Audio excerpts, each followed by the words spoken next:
તમે લોકોએ 12th commerce લીધું હતું કે આર્ટ્સ લીધું હતું ને હવે તમારે બેટા 12th પછી કોલેજમાં એડમિશન લેવાનું છે તો કઈ ઇમ્પોર્ટન્ટ વેબસાઇટ છે એના વિશે આજે વાત કરીશ. અને બેટા તમારે ફ્રી ઓફ કોસ્ટ કોમર્સ અને આર્ટ્સને લગતી બધી જ ફિલ્ડ વિશે જાણવું હોય તો બેટા સ્ક્રીન ઉપર એક નંબર આવે છે એની પર તમારે વોટ્સએપ મેસેજ કરવાનો છે, કોમર્સ 2026 લખીને યા તો આર્ટ્સ 2026 લખીને. બેટા સૌથી પહેલાં તમારે એક કામ કરવાનું છે, GCAS નું ફોર્મ ભરવાનું છે, ગુજરાત કોમન એડમિશન સર્વિસીસ. ગુજરાતની જેટલી પણ યુનિવર્સિટી છે તમામ યુનિવર્સિટીનું એડમિશન જે છે આ GCAS ફોર્મથી થતું હોય છે, રાઈટ. એટલે એ ફોર્મ તમારે લોકોએ ફિલઅપ કરવાનું છે.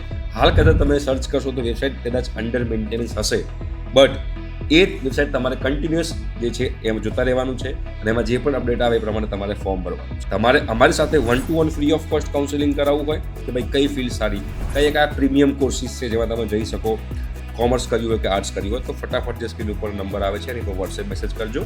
અગેન રિપીટ કરું છું, કોમર્સ 2026 લખીને યા તો આર્ટ્સ 2026 લખીને. ઠીક છે, થેન્ક યુ.